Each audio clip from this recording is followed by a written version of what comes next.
Next to India, where the mammoth election juggernaut rolls on with more than a month of voting to go before the results are declared. Now, France 24's Lila Jacinto is here to tell us about the latest developments in the world's largest and longest elections, Lila. Now, we're currently between phase 2 and phase 3 of the voting, and electronic voting has come under particular scrutiny right now. Intense scrutiny. Last week, during the second phase of the voting, the India Supreme Court issued a major verdict, a major ruling on electronic voting. Basically, what we have in India is 100% electronic voting. So nearly 970 million voters must use what's called an EVM, an electronic voting machine, in order to cast their ballots. Now, with electronic voting, there's been a lot of debate across the world, and we have a UN institute that actually looks into it. It's called the International Institute for Democracy and Electoral Help. And they have charted the use of electronic voting across the world. And we actually have a map of which countries use electronic voting. So you see the countries in green are the ones that are using it. But bear in mind, Nadia, they are not always in national elections and not 100% usage. So in some countries, it's just some states or constituencies. In other countries, it's just in municipal elections or referendum. In India, the Indian Election Commission recommends electronic voting. In the Indian context, it makes sense. It has a lot of advantages. The sheer scale of the Indian election, as well as in the past, there used to be security issues in these remote areas where there was booth capturing. So the Indian Election Commission says that it is more efficient and safer. Now, the problem with the latest Supreme Court ruling was not so much whether electronic voting should be used, it's how it's used. And the devil lies all in the details in this case here. So let's get into it then. What are the details? Well, the details are basically surrounding two acronyms. Okay. And let's go to the Indian Election Commission that has a short explainer of these two acronyms and how the system votes.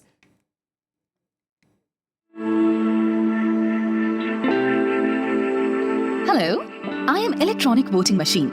Everyone simply calls me EVM. And I am VVPAT. I print the vote and store it.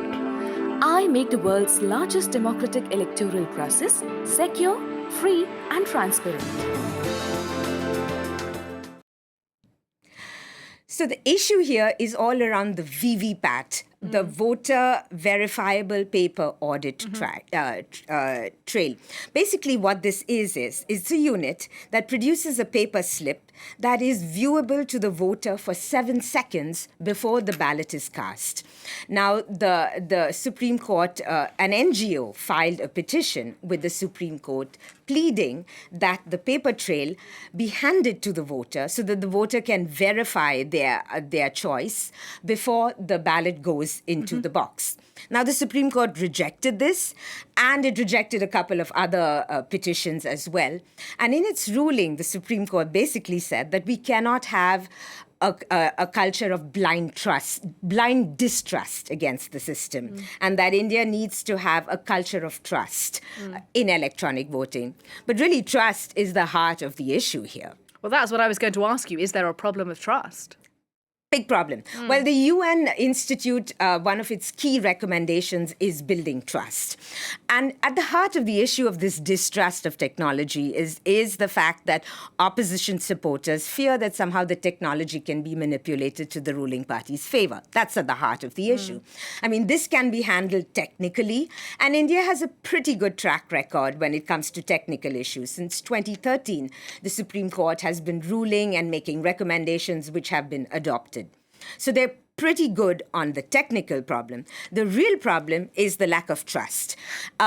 One is because, this gets extremely politicized, especially in an Indian campaign trail. So shortly after the Indian Supreme Court made this ruling, Indian Prime Minister Narendra Modi on the campaign trail promptly called the Supreme Court ruling a tight slap to the opposition Congress party.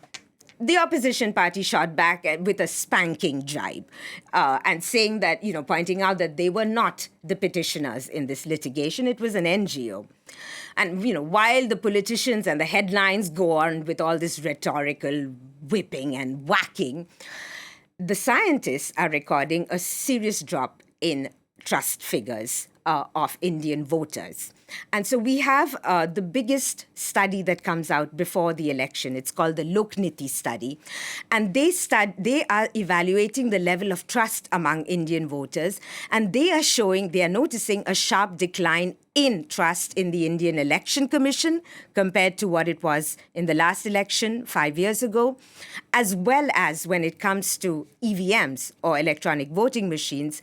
Nearly half of the respondents felt that there is a lot or some scope for manipulation.